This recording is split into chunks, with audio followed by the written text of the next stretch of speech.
We have completed importing all of our available attendance data, both from Level 1, and from our local CSV files. We have also researched, updated, and deleted records, as needed, in order to resolve all of our data errors. Currently our data shows no errors, however, we can see that we are still not at 100%. This means that based on our day calendar, and the current enrollment information available, more attendance records are expected. To reach 100% attendance reporting, we need to create our missing records. We do this by opening the Actions menu, and then selecting the Create Missing Records option. Let's review the options on this form. First we see there is a range option, which allows you to choose the date range you want to create attendance records for. If you are eligible for premium service, you will have the option to select a start and end date to create your records.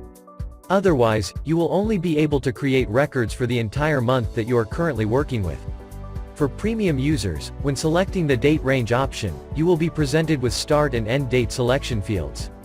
For this demonstration, we are going to create our missing records for the entire month, so let's go switch our range value. You will notice that the start and end date fields are no longer visible. In the next section, labeled Create For, you will see an option for grade levels. Here you can control which grade you want to create missing records for.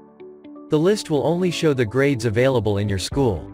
Additionally, within parentheses next to each grade will be a count of students found in each grade based off of our current enrollment information. You will also see a refresh icon next to this option. Should you notice that the count of students in a grade level is incorrect, it could be that enrollment information has been updated by New York City since the last time our system downloaded this information.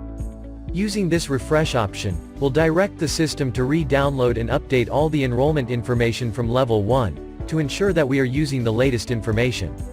For your convenience, we also offer a Select All option. Let's select that now. The next section is labeled Create With. In this area you will be designating the codes to be used when creating missing attendance records. First is the attendance code field, followed by the modality code field. Let us select our codes now.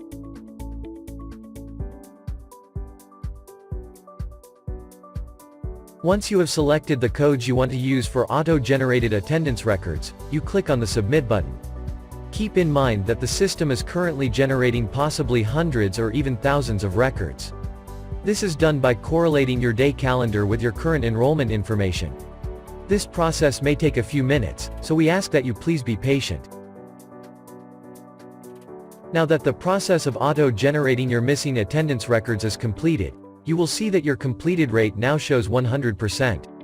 Based on all the current information we have on hand, you have all the attendance records as required by New York State.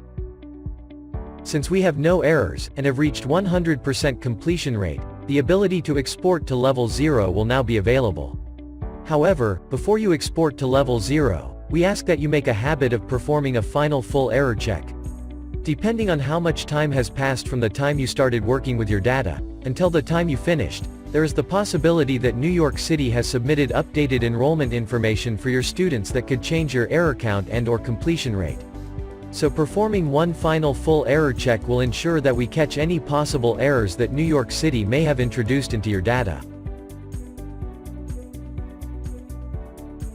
Now that you have verified all your data, you can select the Export to Level 0 option. This will place your export into a queue for processing, close out your month for future editing, and return you back to the list of months available for processing.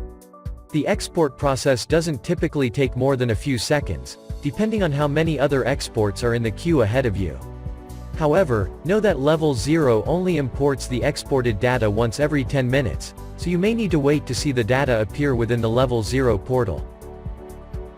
You can now continue with your next month of attendance data to process.